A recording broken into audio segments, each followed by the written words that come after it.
I talk, you listen. Welcome to my one-man panel of madness.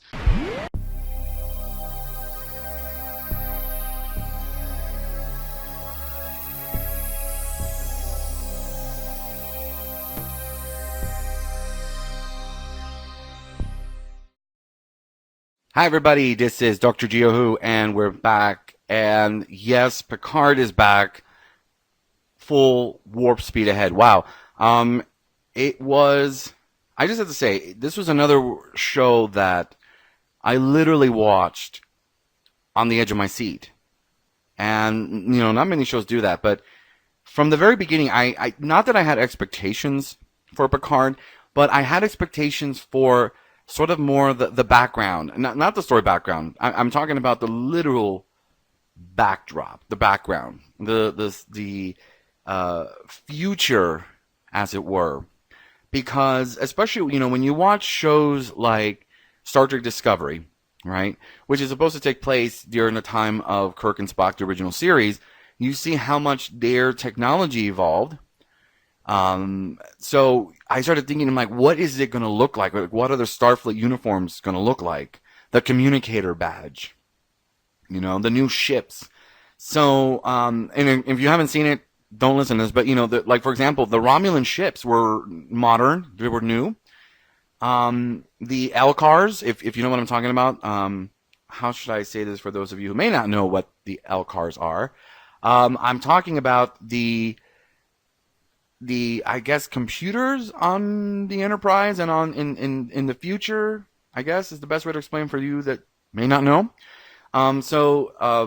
They were also called Okudograms, because they were designed by Michael Okuda. So I wanted to see what the technology was going to look like, 20 years into the future. And I have to remind myself that it's about 20 years after The Next Generation ended.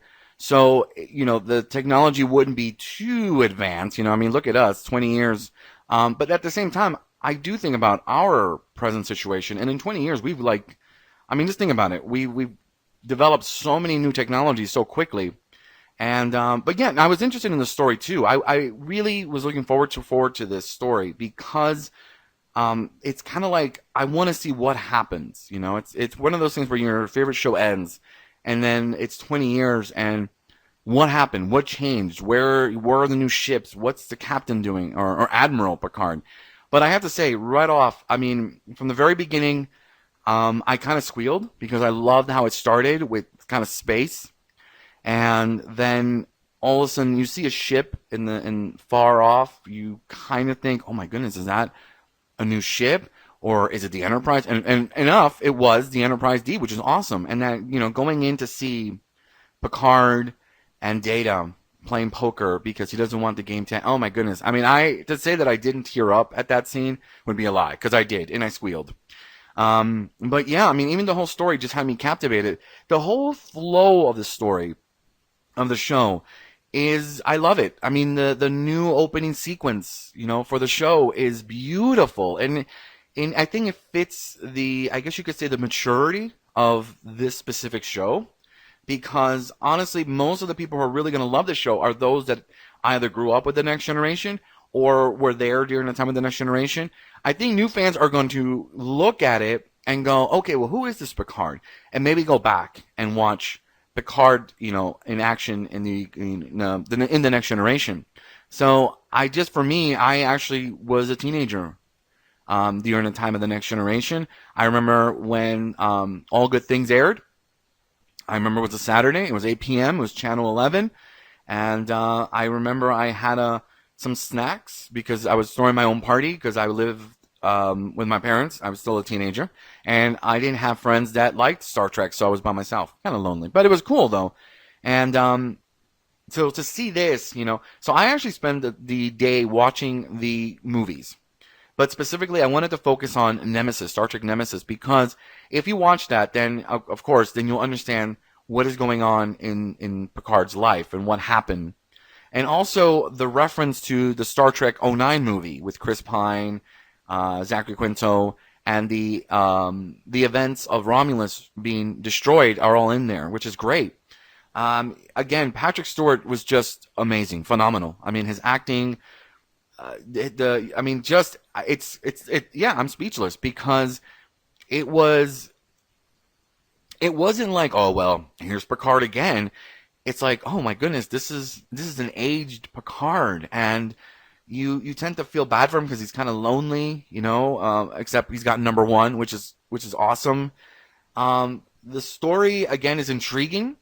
As a few people have commented, it's a bit Blade Runner-ish in a way with regards to like the synthetics, and Data and Commander Bruce Maddock, which they brought up, was interesting because I love the episode Measure of a Man, and I've always liked the implications of exactly what happened in Picard. They were talking about creating a group of these. I was going to call them replicants, but oops, Blade Runner, synthetics, and what would happen.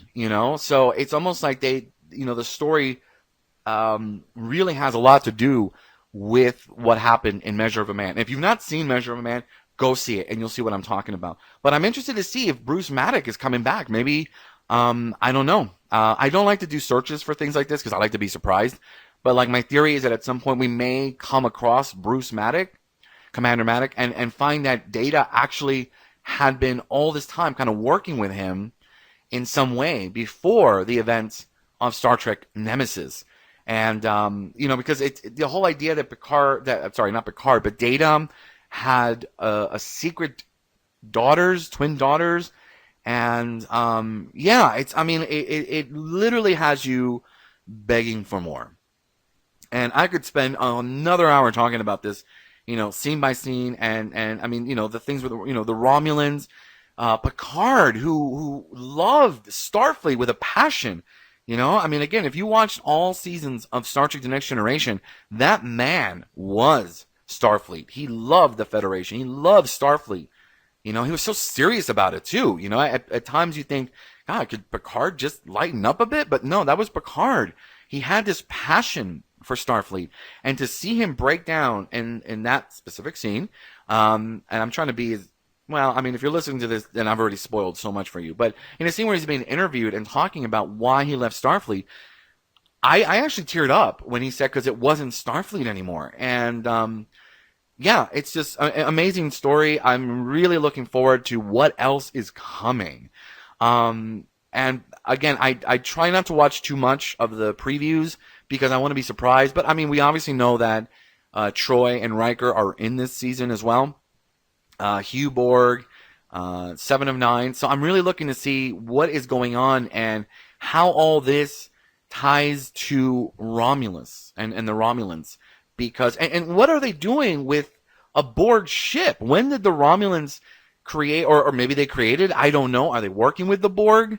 I mean, there's so many questions, but I love it. I love it. I love it. This is the reason I love science fiction and why I like good storytelling. I don't need the fancy effects. I just need a good story to captivate me. And this story has definitely done that so far. I mean, I'm really excited. It's just, like I said, I kind of was looking forward to seeing how things evolved from Nemesis. The technology, the new thing. And I'm sure we're going to see a whole new, side to Starfleet, new starships, how starships, all this stuff. So I'm really looking forward for that. But this story really just blew me away. So I'm definitely going to have to see it a few more times because this is a story where I know I have to go back and take notes on some things. And just a quick note with the Ready Room. It's really nice to see Will Wheaton back in action. I feel bad sometimes for the guy because he gets a pretty bum rap. I mean, people make fun of him to this day. And he's not, he's a pretty cool kid. And I definitely think that it's cool that he's back and hosting the Ready Room. I thought it was kind of fun because, he is part of this universe. He is Wesley Crusher. And so it was cool to bring him back for that show. I think I definitely like it a lot better than the previous show after Trek. I liked it, but I don't think I warmed up to it too much. So, but that is my ramble about Star Trek Picard. Last thing I forgot to mention, love the opening sequence. At first I was like, wait, where's the big, dun, dun, dun, dun, dun, dun, dun. No, this one was a sweet melody and such a kind of a callback to the Inner Light, which is one of my favorite episodes. It's a great episode in itself, but I love the flute, the sounds. It just calls to so many aspects of Star Trek, The Next Generation, Picard, and so much history that I really teared up watching the opening credits, the opening, to Star Trek Picard. So that's what I have this week. We'll find out more about what's going to happen next week. We also have Doctor Who coming up on Sunday with Jadoon, and I'm hearing that this is an episode we don't want to miss, but they've said that before. So we'll talk more about that later. And of course, we also have the Chilling Adventures of Sabrina coming up, just been released on Netflix. So I'm definitely going to be watching a few episodes of that tonight. So that's all I have. And in case you don't know, it's the Lunar New Year or Chinese New Year. So I definitely celebrate the Lunar New Year. It's part of my beliefs, part of my traditions. And so Happy New Year again to everyone. And a lot of success, good health, and prosperity to everyone. And actually, it would be better to just say, live long and prosper.